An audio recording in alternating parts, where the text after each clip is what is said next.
자, 여러분들, 레벨 디자인은 요게 끝입니다. 사실. 왜냐면은 사람이 괜찮은 레벨 디자이너다, 센스 있는 레벨 디자이너를 판단하는 기준은 단 하나만, 이게 있냐 없냐, 이게 있냐 없냐, 요거에 따라서 괜찮은 레벨 디자이너인가 아닌가, 괜찮은 포트폴리오인가 아닌가는 바로 드러나요. 반갑습니다. 이번 시간에는 간단하게 작업하는 프로세스에 대해서 몇 가지 방법 중에 하나를 알려드리겠습니다. 오늘 하실 것은 인상파화가죠. 네, 세잔의 집이 있는 언덕 정도가 되겠네요. 이름은 정확하게 모르겠습니다. House in the Province라고 하는 몇 개의 집이 있고, 이런 이제 인상파화가들은 자신이 본 것들에 대해서 인상들 남기는 위주로 작업을 많이 했었죠. 그래서 그런 것들이 레벨 디자인 블록아웃이랑 연결이 많이 된다고 생각해서 이 이미지를 선택하게 되었어요. 여기서는 레벨 디자인에서 있는 여러 가지에 대해서 라기보다는 일단 블록아웃은 어떻게 만드는가, 이 이미지로 어떻게 게임 플레이를 만들지에 대해서 좀 더 집중적으로 이야기해 볼 생각입니다. 플레이어 동선 뭐 유도하는 거, 그런 것들을 하나씩 해보도록 하고, 아마 오늘 처음 오신 분도 있을 거예요. 이제 오늘 처음 언리얼 엔진 켜보신 분도 있고, 게임 개발이 모임 하시는 분도 있을 거예요. 그런 분들을 위해서 간단하게 방법 정도 알려드리면서 하도록 하겠습니다. 먼저 언리얼을 일단 까셔야겠죠. 이제 에픽 게임 런처를 실행하고 언리얼 엔진을 여기서 추가 눌러서 이제 버전을 설치하시면 됩니다. 여러 가지 버전이 있는데 저는 5.6으로 했습니다. 5.8이 처음이시면은 그냥 5.8로 하시고, 그렇지 않으면은 원래 쓰던 게 있다 그러면은 과거 버전 하시면 될 것 같아요. 그리고 오늘 만들 에셋들이 있습니다. 맵을 보면은 디스코드 라이브란 에셋이라는 걸 하나 만들었는데, 이걸 열면은 안에 콘텐츠 폴더가 있고 설정, 그리고 파일도 있을 겁니다. 이걸 열었을 때 이렇게 나오면 정상입니다. 그래서 오늘은 여기 있는 것들만 사용할 거예요. 레벨 디자인에 대해서 좀 오해가 있는 분도 있는데, 레벨업의 레벨이다, 뭐 타워 디펜스의 레벨, 이제 물론 타워 디펜스는 레벨 디자인이 있죠. 근데 이제 몬스터 밸런스라든가 이런 쪽도 같이 레벨 디자인을 생각하신 분도 있을 것 같아요. 하지만 오늘은 3D에서만 집중할 겁니다. 3D 레벨 디자인에 대해서 이제 환경을 구축하고 플레이의 경험을 만드는 쪽으로 이야기를 할 것 같아요. 저희는 순수하게 블록아웃만으로 게임 플레이를 만들어내는 일에 대해서 집중할 거예요. 그럼 먼저 시작을 해보도록 하겠습니다. 일단 집을 한번 보고, 그리고 이런 집의 규격에 대해서 정리할 필요가 있겠죠. 여기서 제일 먼저 시작할 때 뭐냐, 당연히 인공물입니다. 자연물과 인공물이 있다면은 인공물의 규격은 어느 정도 잡을 수가 있고, 이제 균일하게 만들 수가 있어요. 그렇기 때문에 인공물을 먼저 만들고 규격을 정의하고, 얘가 이제 북극성, 일종 중심이 되는 거예요. 얘를 중심으로 모든 스케일이나 이런 것들을 조정해야 되겠죠. 그럼 제일 먼저 집을 만들어 보죠.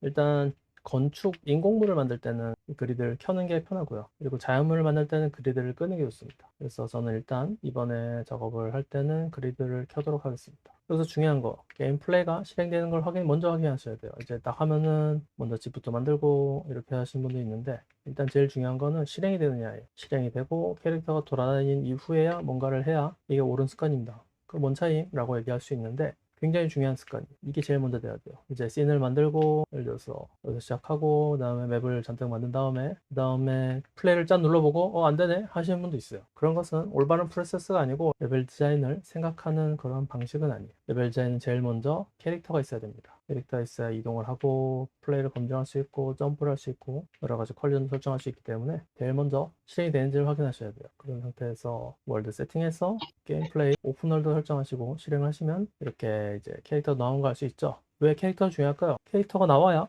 집 사이즈가 나오겠죠. 이제 캐릭터가 인형 같은 거면 되게 작을 수가 있고, 집이.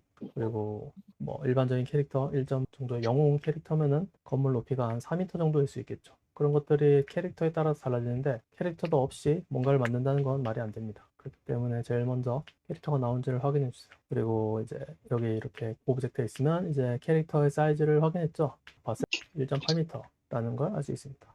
그래서 먼저 건물을 만들어 봅시다. 저는 일반적인 방법을 사용합니다. TPS 3인칭 게임에서는 건물 1층의 높이가 3m, 그리고 문의 높이는 2.5m, 그리고 문의 폭은 1.5m를 기본으로 정하고 있습니다. 이걸 토대로 이 비율을 맞춰서 만들고 있어요. 그렇기 때문에 여기서는 당연히 일단은 먼저 집 벽을 만듭니다. 벽의 두께는 얼마나 될까요? 현대 건축물에서는 콘크리트가 많은데 25cm, 약 20cm 정도 되면은 어느 정도 많다고 할 수 있습니다. 그리고 판타지 게임의 경우에는 좀 더 두꺼울 수도 있고요. 그리고 성벽의 경우에는 1m가 넘을 수도 있겠죠. 여기서는 작업의 편의성이나 여러 가지를 고려했을 때 50cm로 하겠습니다. 그래서 벽의 두께는 50cm로 하고, 그 다음에 높이를 4m로 합니다. 일단은 옆에 스케일을 보면 알 수 있겠죠. 스케일을 보면서 4m로 합니다. 그 다음에 간단하게 옆에 벽을 만들고, 그리고 복사 붙여넣기를 해도 되고요. 그 옆에 단축키가 보이실 겁니다. 컨트롤 CV를 하셔도 되고, 아니면 Alt키로 드래그 하셔도 돼요. 이 상태에서 어떻게 확인할까요? 이 이미지에서 이 페인팅 네, 그림에서 사이드를 뷰를 봤을 때 어떤 사이즈가 나오는지를 보면 대충 알 수 있을 겁니다. 저는 일단 중앙으로 대충 해볼게요. 약간 너무 타이트하게 작업 안 하셔도 돼요. 저는 예전에 굉장히 타이트한 작업을 했고 그리드 사이즈를 칼같이 맞춰서 작업을 했었는데 생각보다 크게 중요한 건 아니고 또 창의성을 제한할 수 있더라고요. 그렇기 때문에 지금은 어느 정도 그리드를 맞추지만 살짝 자유롭게 느낌 가는 대로 이쪽 느낌으로 하겠습니다. 그러면은 이것을 어디까지 만들어 보냐? 일단은 건물의 벽 정도를 만들어 봅시다. 아까도 얘기했지만 알트 드래그를 하셔야 됩니다. 그러면은 이 사이즈가 나오겠죠? 이 상태에서 대충 보고 비슷하다 싶으면 작업을 계속 진행하셔도 돼요. 이제 이렇게 6m로 늘렸고 그 다음에 이 에셋이 있죠? 이걸 브라우즈를 한 다음에 찾아내서 얘로 대체를 해줍니다. 그러면은 반대 방향이 되는데 반대 방향을 돌려주는 여러 가지 방법 중에서 스케일을 만들어 보겠습니다. 스케일을 거꾸로 조정하면은 반대 방향이 돼요. 그래서 살짝 줄이고 그리고 이렇게 해서 일단 얘를 그룹을 지어줍니다.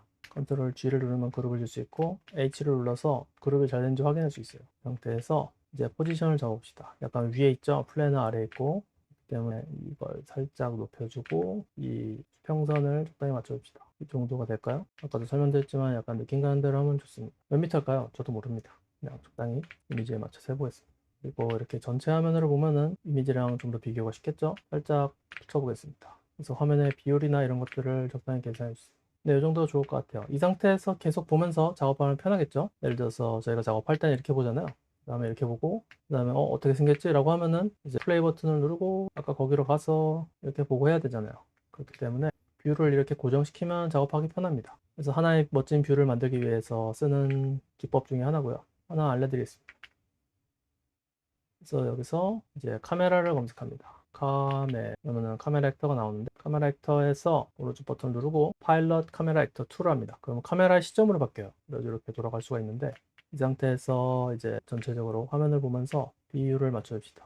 그래서 이렇게 위치를 잡아주세요. 대충 이 정도 될까요? 뭐 정확하게 모르겠습니다. 그 다음에 카메라 여기 옆에 보면은 스톱이 있는데 이렇게 하면은 카메라의 상태가 이렇게 정확하게 아까 봤던 뷰포트 상태로 됩니다. 이 상태를 계속 유지하면 되겠죠? 그래서 작업을 하면은 얘가 사라지는데 얘를 고정시킬 수가 있어요. 이걸 클릭하고 왼쪽 하단에 있는 핀 프리뷰를 합니다. 그 다음에 다시 눌러볼까요? 그러면은 다른 걸 선택해도 항상 얘가 떠 있죠. 물론 화면의 일부분을 차지하기 때문에 4분의 1을 차지하죠. 그렇기 때문에 약간 불편한 것도 있어요. 다만 작업할 때 자유롭게 건물을 작업하면서도 뷰를 볼 수 있기 때문에 좋은 방법입니다. 여기서 이제 Shift G를 눌러서 그룹을 해제할게요. 그 다음 복사를 해서 붙여줍니다.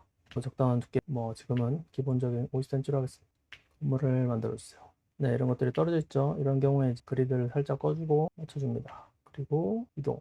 그리고 지붕의 이 처마가 얼마나 두꺼워야 될까요? 이런 것들 역시 이걸 살짝 보면서 이 정도 두께가 돼야 되는구나, 이 정도의 그림자가 나오는구나 라는 걸 보시면서 작업하시면 돼요. 이 정도의 그림자가 나오고 이 정도 두께가 되겠구나. 그래서 궁금한 점이 있을 수도 있어요. 3D 게임인데 이렇게 2D를 작업하죠? 네, 여러분들이 보시는 모니터는 어머니 말하자면 3차원이 아니죠.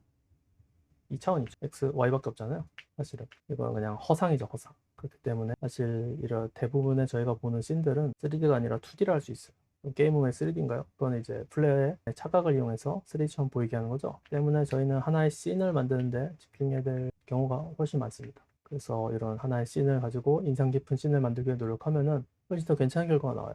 왜냐면은 이제 플레이를 했을 때 어떻게 뷰가 나오는지는 당장 알 수가 없잖아요. 그러면은 이런 이상적인 뷰를 잡고 작업하시는 게 편합니다. 한번 볼까요? 시작했을 때 약간 여기서 시작하면 좋겠네요. 그렇죠? 그래야 전체 건물의 형태가 나올 테니까. 이제 다 나오네요. 그리고 보실 때는 전체 화면으로 보시면 더 좋아요. 그래서 화면 대략 나눠 봅시다.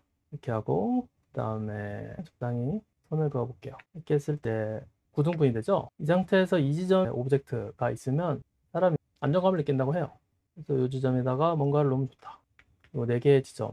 중앙이 아닙니다. 중앙에다 배치한 게 아니라 3등분으로 나눠서 이렇게 배치를 하면은 오브젝트 배치했을 때 안정감이 좋다고 합니다. 그렇게 보았을 때 저는 시작 지점이 살짝 더 왼쪽으로 가야 됨을 알 수 있습니다. 살짝 왼쪽으로 가서 작업해 줍니다. 다시 한번 Alt P를 눌러서 해 봅니다. 그러면 뭐 대략 비슷한 것 약 3분의 1 지점에 건물이 있는 것 같습니다. 자, 여기까지가 일부입니다. 그림 한 장으로 집 하나를 세웠어요. 그런데 보세요. 집만 덩그러니 있고 주변은 아직 텅 비어 있죠? 플레이어는 아직 갈 길이 없습니다. 2부에서는 이 빈 공간을 걷고 싶은 맵으로 바꿉니다. 다음 영상에서 만나요.